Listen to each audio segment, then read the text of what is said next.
What is good, everyone? OJ here. Welcome back to another video. Today we've got some awesome information for you guys, but before we get into that, please make sure you hit that like button, subscribe if you're someone new, and click that notification bell to get my videos first. Now with that out of the way, let's go ahead and jump right into the first topic, and we are discussing one of the most anticipated RPGs of 2023, and that is Octopath Traveler 2. Now in the original Octopath Traveler, one of the criticisms out there was the fact that the game did not have a connected story with all the different travelers. Each one of them had their own stories, where the rest of the travelers were kind of just in your party and you can use them, but they were kind of mute. They didn't really say anything, or there wasn't really much between them. However, in Octopath Traveler 2, that has been rectified, it seems, because a brand new key art shown up shows the crossed path side stories in Octopath Traveler 2, and this one particularly that we're looking at features Hikari and Agnia. Now this is completely in response to people saying that, hey, there's a problem with the story, these travelers are all going around together and they're not intertwining with it. That was one of the issues, and actually probably brought the score down a bit when it comes to Metacritic and everything. Now with Octopath Traveler 2, we don't have to worry about that, as these stories and the side stories will interconnect and will have different things to where you can go through with the characters. And probably even more interesting is that these side stories are actually in depth. There are layers to them, and there's chapters even with these side stories, which is awesome. You know, we've seen a lot of games come out recently have phenomenal side quests. There's been stuff like Elden Ring, Fire Emblem games always have great ones as well, and now also Xenoblade Chronicles 3 came out that had fantastic side quests. So it looks like Octopath Traveler 2 is going to make a step up into that league here, and this is absolutely awesome. I can't wait to see how these side stories and how these characters intertwine with each other, and if there's more than just two characters, like how else are they going to do it, and then how do they do it with the main story, because the main story is going to have all of them kind of, you know, talking at the same time. So to see that the side stories are intertwining with each other and also having that continue to the main story is definitely a good thing. And Octopath Traveler 2 looks absolutely incredible. This is one of those games where I'm going to be supporting full go PlayStation 5, Nintendo Switch. I have to have both versions of it. This is the first time that we're going to see an Octopath game on the PlayStation 5 hardware, or even just PlayStation hardware. We did not get Octopath Traveler, the original, on PlayStation 4 or PlayStation 5, but it's on Xbox and it's on Nintendo Switch and PC. But Octopath Traveler 2 is actually coming to PlayStation 5, but not right now, at least, coming to Xbox, but it's coming to PC though, and of course the Nintendo Switch. So this is exciting for fans out there. I think it's going to be fun to be able to play this game on whatever platform you feel like playing it on, whether your PC or your PlayStation or your Nintendo Switch. Obviously not Xbox there, but at least there's PC. But this is phenomenal, and I think that this game itself is really going to redefine what people feel about HD 2D. Now there's still kind of like two parts to this, right? There's two sides. There are people who just love HD 2D and people who are kind of like, eh. But I do think that Octopath Traveler 2 has an opportunity to really bump itself up into the almost 90s range or 90s range with review scores, if the story and if the gameplay smooths out from what they did with Octopath Traveler 1.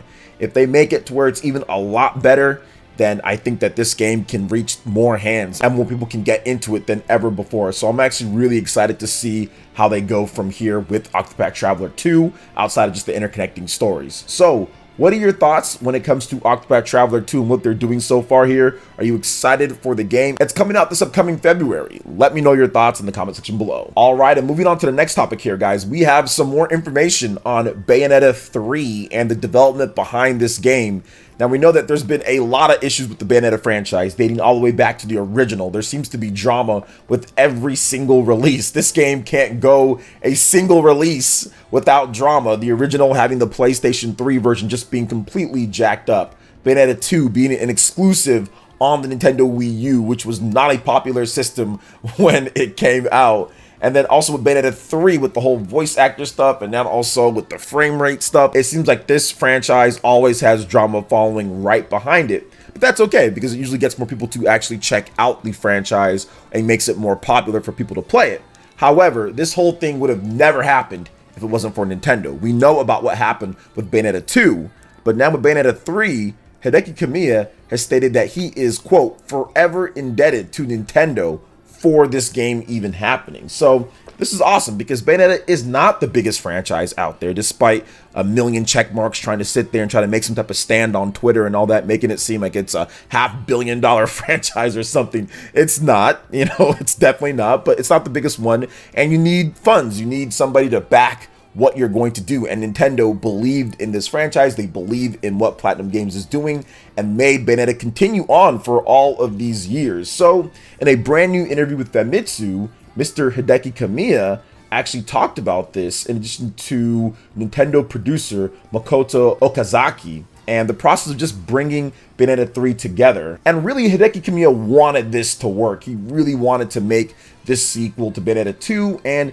everything ended up working out really well. Now, according to this, after Platinum and Nintendo worked together to bring Bayonetta 1 and 2 to Nintendo Switch, Kamiya created a video pitching the idea of Bayonetta 3 to Nintendo. Now, in Okazaki's opinion, this passionate video was what pushed Nintendo over the edge and got them to give the go-ahead on Bayonetta 3. Now, Kamiya spoke a bit more about that video, his interest in working on Bayonetta 3, and his appreciation for Nintendo in making this happen. Quote, "I think I was asked to make that video by Platinum Games CEO Asushi Inaba," laughs. He said he wanted to show the creator's passion directly. "I said earlier that I was almost completely uninvolved with Bayonetta 2, but I did write the story, and I think that they kept it intact mostly. Since I saw that it was well received, I wanted to expand the world even further for the fans, and also wanted to challenge myself. That's why I was really happy that we were able to make the third game. I'm not exaggerating when I say I'm forever indebted to Nintendo." So this is awesome, man. This is great that they were able to do this, the passion that it shows, because Sega didn't want to do this, right? They were done after Bayonetta 1 and the sales and how they had to discount the game to $30 just for it to sell what it sold fairly quickly after launch. So Sega wanted nothing to do with this. They just owned the IP rights to the game. And Nintendo did step in all the way back those years ago in 2012 to announce that it's coming to the Wii U, and then it launched in 2014. And now 8 years later at this point, it's 2022 and we have another Bayonetta game. And even if this is the last one, it's still a good run for most games that are come out there, especially with everything that's went on. But I do think that Bayonetta will continue in the future. I just don't know how long it's going to take after this one, but I feel that it will continue at some point in some way, shape, or form. Even if it's a spin-off game, there'll be something else. And I think that Bayonetta 3 is a phenomenal game. It's a ton of fun. So it's cool to see Hideki Kamiya have this type of humility. And it's cool to see that Nintendo was able to step up and say, okay, we're going to make this game, even though Bayonetta 2 was not like a, oh my gosh, 5 billion copies or anything like that. And it definitely wasn't a $500 million selling game or franchise. So it's cool to see that Nintendo actually listened to Kamiya here, because I think that was a success that Bayonetta 3 ultimately ended up coming out on the Nintendo Switch. So what are your thoughts on this in terms of what Mr. Hideki Kamiya had to say here about Bayonetta 3 and being indebted to Nintendo forever for it? Let me know in the comment section below. All right, and moving on to the next topic here. We've seen a lot of comparisons between Sonic Frontiers and The Legend of Zelda Breath of the Wild. However, the Sonic team thinks a little bit differently on that front. So, from that first trailer, everyone's talked about it, but in an interview with Shaq News, Sonic team head Takashi Iizuka was very quick to shoot down the comparisons to The Legend of Zelda Breath of the Wild. He went as far as to say that Sonic Frontiers, quote, isn't similar at all, and went on to explain his reasoning. Quote, from the development team's perspective, they're going out and making an action game. They see Breath of the Wild as a role-playing game. It's not similar at all to the action game they're making. You know, there's the same element of freedom that has been applied to Breath of the Wild as a role-playing game, but they're taking the linear, high-speed action Sonic game and implementing freedom into there. But when we think about it, is it an open world game? Is it similar to Breath of the Wild? A lot of people on the team love the Zelda series. They love Breath of the Wild, but to them, they don't see a similarity between the games. This open zone format has never been done before. We're trying to look out there at other titles in the marketplace, and we couldn't find anything that had the linear platform action gameplay, but in an open environment. So I think that's a very interesting take One on Legend of Zelda Breath of the Wild being an RPG. Some people will be like, okay, on that one. But then also saying it's like nothing like it or not similar at all when you look at some of the landscapes and what they're doing. But I guess when you work so in depth on a game and you know the ins and outs, and you see what you're building, and then you look at Breath of the Wild and you say, okay, there's this difference, there's this difference, there's this difference, there's this difference. You start saying, wait a minute, these two games really aren't similar because they're the ones who have played and developed and made the game. So yeah, I guess in that sense, but you can't not say that at least there was maybe just a tad bit of influence or it's like it based off of what we've seen so far. Now, once again, we still need to wait and see the game and play it more. But I think that most people would feel that there is some similarities there, and it's like it even just a little bit. But he says there really isn't similar at all. So I'm guessing that there's a lot of different gameplay stuff in here that really changes things up, and I think that's where he's coming from. Where other people will say, okay, well, yeah, it's not similar at all with some of the mechanics and how Sonic moves and operates. But when it comes to the open world or the open-endedness of it and the environment and what you tried to do there, that definitely seemed to be a play on The Legend of Zelda Breath of the Wild or other popular open world games. I mean, I guess it's fair to say that, right? So I don't want to make it seem as if like the old cliche or the old saying on their meme, oh, it's like Breath of the Wild. I mean, that's been played to death, and I'm not trying to do that here. But I do think that it's interesting, you know, in terms of that. But I do think that, hey, this is a completely different game. This is not going to be something to where it's going to be as good as Breath of the Wild. I don't think Sonic Frontiers is going to be as good as that. So I think also he's trying to help his team out, because if you start comparing it to Breath of the Wild, remember, this is one of the highest rated games of all time. This is one of the best selling games of all time.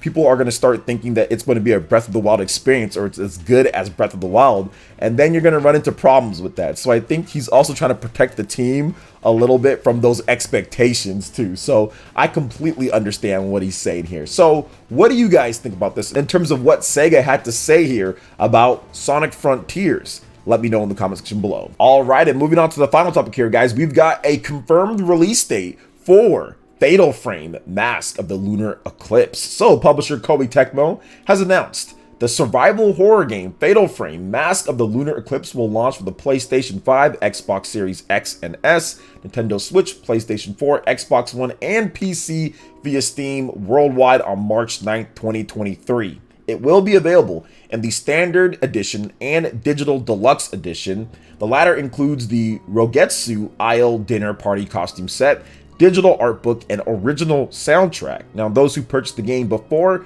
March 22nd, 2023 will get the Ruka exclusive costume Marie Rose outfit from the Dead or Alive series. Now, those who pre-order the game will receive the Ruka costume Fox Mask, white/red, Misaki costume Fox Mask, black/red, Toshiro costume Fox Mask, black/blue, and Ruka, Misaki, and Choshiro Spirit Stone flashing hat. Oh, there's all sorts of stuff and goodies for you guys.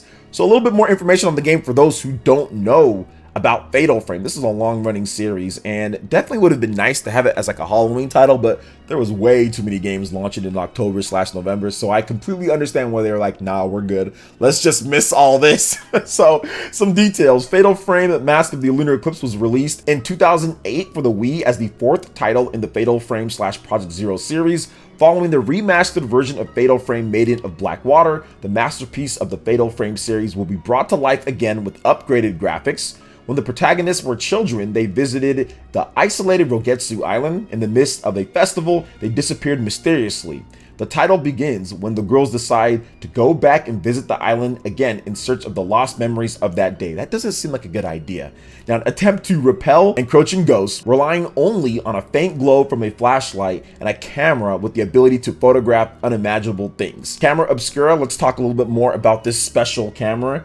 An old camera with the ability to repel vengeful ghosts and seal away their power by photographing them. Equip stronger lenses and change out different films to capture even more powerful photos.